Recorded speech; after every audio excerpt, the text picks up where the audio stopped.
Just when Philadelphia seemingly reached a new low point of the season, the news following Sunday's loss has started to trend upward, as key injury updates are way better today than I expected, provide a big boost versus the Bears on Friday. Plus why Howie Roseman made a call for a very strange player 3 days ago that might indicate he's at least still shopping around. You won't like what Nick Sirianni said about Kevin Patullo today, but history remains undefeated. Thomas Mott, this is the Thomas Mott Show.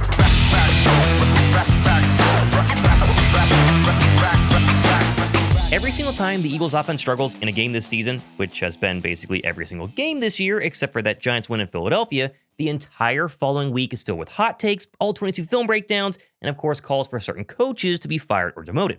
I'm not saying any of that is wrong. I, for one, would love to see Kevin Patullo demoted today. What's crazy, though, is the complete disregard from all fans of actual pressing matters inside the NovaCare complex, including fresh injury updates on a short week before facing Chicago, plus what Howie Roseman did yesterday that literally had me completely shocked. First, though, in case you missed yesterday's video, it's time for your second chance to enter the Jordan Spector Art Brandon Graham Immortal Relics Collection trading card that includes a piece of his game-worn Super Bowl 59 jersey or cleats. And if you watched yesterday's video, I unboxed the one he sent me, but I have a second one here to give to one of you guys. Drop a like on today's video, is subscribe to the channel, that's important, and also comments BG down below. Winner will be announced at the end of this week, probably on Friday's stream or Saturday's recap show. And as always, if you want to bypass the giveaway and buy your own, it's all linked down below in the description box, including my discount code from Jordan Spector.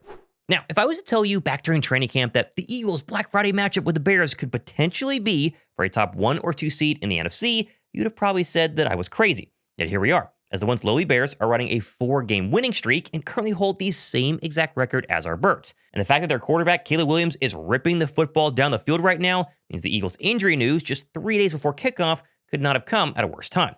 Drew Mukuba officially fractured his ankle on Sunday in that loss to the Cowboys on this play late in the fourth quarter and will officially head to injured reserve. And as of filming this here on a Tuesday, we don't have an official timeline on that fractured ankle. It's kind of odd because fractured ankle sounds really bad, should be done for the year. Yet Nick Sirianni said in his press conference on Monday, he's not going to rule it out. He's going to miss some time. Is it 4 weeks? Is it 8 weeks? Could he come back for the playoffs? We don't know. What we do know is he's out this week and probably for at least a month. And that's tough news for this promising rookie. And of course, that leads to the big question of how do you actually replace a starting safety? Because despite some pitfalls, Mukuba has been very solid on the backside of this defense despite being a second-round rookie. And at least, according to the coaching staff, all options appear, at least on a Tuesday, to be on the table. I think we have good options there. Michael being one of them, Sidney, Reed's still back there, manning everything back there, and we got some guys that we have confidence in on the practice squad as well. So this is why you need your entire roster. It's never just the 53 guys; it's the 70 guys, and you never know when those guys' opportunity will come, and here we are. My guess is Sidney Brown, he's the easy answer. He's the likely answer. He was in line to win the starting job heading into training camp until he lost it. It's kind of funny, not really, but he was the one to actually hurt Mukuba on that play late in the fourth quarter. But if I had to guess right now, the former third-rounder is likely to be relied upon this Friday and going forward. Yeah, I think he's been doing a good job in practice with the reps that he does get. He's done a good job staying in tune in the meetings and the walkthroughs, and I'm excited to see how he does. We did get, however, another great press conference from Vic Fangio today because during it, he actually told us he expects Reed Blankenship to be healthy enough to play on Friday versus the Bears. Expect to have Reed Blankenship? Yes, I do. This is obviously massive. Reed Blankenship did not finish the game versus the Cowboys with that thigh injury on Sunday, and a lot of us, myself included, thought he was probably a long shot to play on such a short week. If Sidney Brown has to play opposite of him, at least he'll be alongside the captain of the secondary with a truly great game once again versus the Cowboys, and now must lead this very thin safety unit going forward. Fans should also remember, however, when talking about the safety position and lack thereof, that yes, Philadelphia did acquire Marcus Epps earlier this season, but we forget he was placed on injured reserve for an undisclosed injury at the beginning of this month. He's not an option. Leaving really one option right now, he's on the practice squad, and the promising youngster Andre Sam. Which of course leads to the real question a lot of Bird fans are asking on a Tuesday, could this finally be the time to give Justin Simmons a call? And if you forgot, Justin Simmons, the safety from Denver and the Atlanta Falcons, had long been named as a really favorite to sign with Philadelphia the past 2 seasons, mainly due to his Vic Fangio connection dating back to their time when they were both in Denver. Yet despite Simmons basically telling the world time and time again this offseason he wants to come to Philadelphia, he never, of course, signed with the Birds or anybody else. And 12 weeks into the season, you have to kind of wonder how game ready he would actually be. Still, though, game ready or not, you could sign him with the practice squad. Like Andre Sam did the entire training camp with Philadelphia. He's on the practice squad. Elevate him to the active roster, replace his practice squad spot with Justin Simmons, and then let's see what he can do. I mean, it looks like it's going to be at least a couple of weeks for Drew Mukuba to be out. I would make the call to Justin Simmons. He would probably sign in a heartbeat, get him with the practice squad, and let's see what happens going forward. Also, want to give a massive shout out to the sponsor of this video, Clover. Life throws unexpected expenses at all of us, whether it's a major car repair, rent, gas, even groceries, and thankfully Clover is here to help. Clover is a financial app that gives you faster, smarter access to your money. You can advance up to $400 before payday with no interest, credit checks, and no late fees. And of course, unlike other apps, if you need the money instantly, you can get it right away for a small fee. What I personally love most is just how transparent it is because Clover makes money through partnerships with brands by charging users a small instant fee. It really is built to help people avoid predatory lending and gives you the tools to feel financially secure. So if you're needing a little extra cash, then try Clover. Get access up to $400 in cash with no credit check and no late fees. All you gotta do is click the link down below my description box or scan the QR code somewhere right over here and let them know that I sent you. But if you're wondering why Howie Roseman hasn't done that yet, well, it sounds like he was a little busy this weekend when he was trying to sign, wait for it, a running back, not a safety. As reported by Aaron Wilson, NFL reporter, yesterday, he said, quote, Eagles general manager Howie Roseman made a strong push for former Texan running back Dameon Pierce, including personal call over the weekend per source. Previously made trade inquiry to Houston, but no deal got worked out. Today he travels to sign with the Kansas City Chiefs. Okay, that's a real report. That's not some random fan on Twitter. That's a real NFL reporter saying Howie Roseman's been trying to trade for Dameon Pierce and then tried to sign him this weekend until he got beat out by the Chiefs. Why? I mean, I guess the running game is struggling right now, but as I've chronicled, and we'll continue to do that on this show in a second, the blocking up front is more of the issue instead of, say, Saquon Barkley himself. Plus, even if Saquon was struggling right now and it was his fault, didn't they just trade for Tank Bigsby a couple of weeks ago? And isn't Tank Bigsby averaging 7.6 yards per carry despite only getting 22 runs as a bird? No idea how he's thinking here. Maybe he's just trying to, dot his I's, cross his T's for the future. That's fine. But I would shift my focus to safety right now instead of running back. But again, that's why he's the GM and I'm just on YouTube. Now, moving on to said rushing attack, and a couple of quick hitters now, 2 days removed from Saquon Barkley's maybe worst game as an Eagle the past 2 seasons. One thought here, Kevin Patullo, he still refuses to use Cameron Latu as a run blocker. I don't know why. He had just one snap in set position on Sunday, which of course gained Barkley's longest run of the afternoon. It was only 7 yards, but still, it was his best run. Number 2, I love this film breakdown from Charles Manaran on Twitter, where he's trying to decide if Saquon Barkley is dancing too much, as some have been arguing, by highlighting each of his 9 runs from Sunday and putting a check the decision was correct by Barkley based on the blocking. What do you know? All 9 runs were, according to Charles, correctly decided in terms of the hole and the gap by Saquon himself. And that, of course, would indicate, again, one man's opinion here, that the blocking up front continues to be the issue. Saquon Barkley did not magically become totally washed or forget how to hit holes or, an idiot overnight. He's still one of the best running backs in the National Football League. The difference is the offensive line from 2024 and the offensive line this season, it's completely night and day.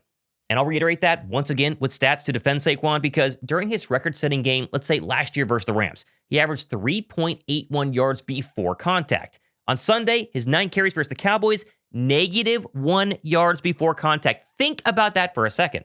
That, of course, is not to absolve Saquon and say he's been perfect this season, and it's just the offensive line. I think it's about 90-10. I think Andrew Whitworth, who went on Kay Adams yesterday, had a perfect explanation, former All-Pro offensive lineman. He knows this stuff, that Saquon might be dancing a little bit too much, might be trying to hit a home run a little bit too often, but still, when he sees the offensive line in front of him, there's not much he can do.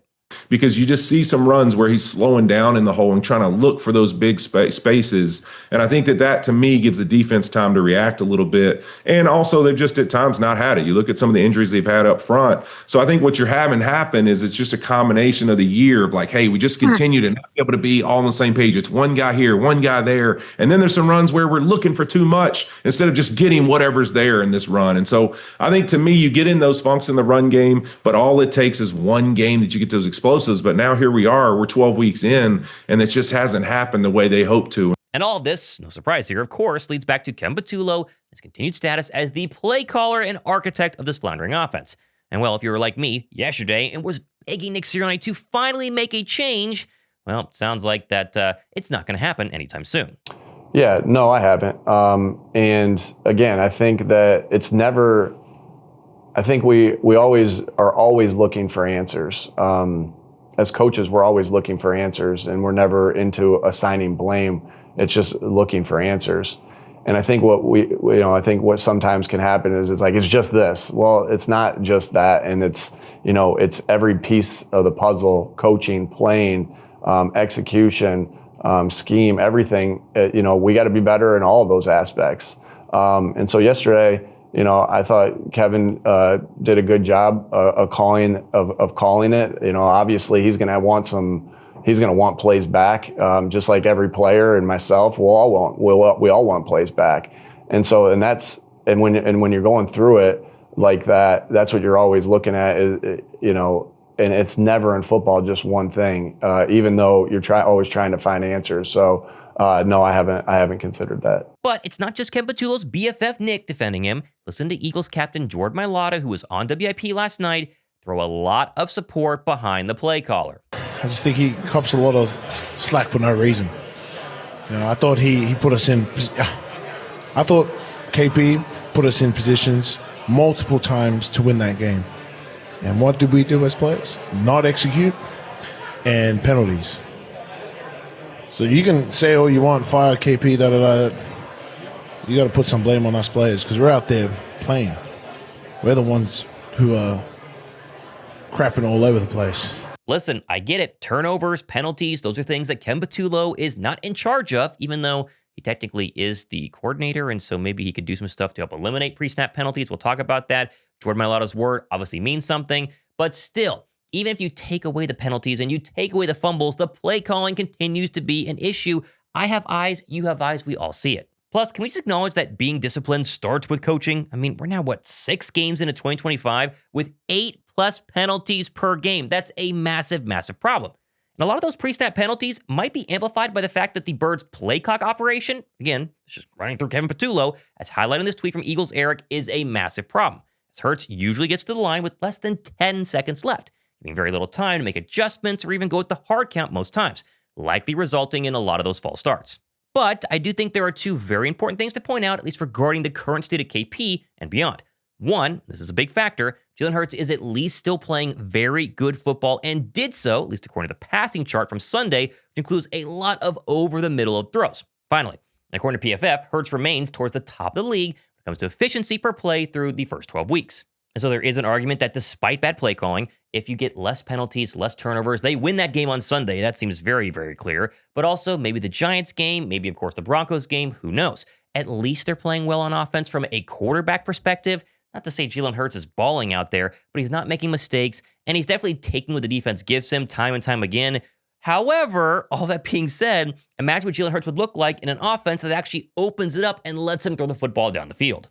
And that leads perfectly into point 2, which Anthony DeBona pointed out, I think, very well yesterday, that just because Nick Sirianni defends Kevin Patullo externally on WIP, at his press conferences, does not mean he is the final authority on firing or demoting KP. As likely that would come from the very top of either Howie Roseman or Jeffrey Lurie. And there's precedent for this. I mean, go back in history. There's a cautionary tale for Nick Sirianni. We forget that, of course, there was another Super Bowl winning head coach for this exact organization, very stubbornly promoted an internal offensive coordinator hire in Press Taylor and refused to demote him or fire him when the offense struggled.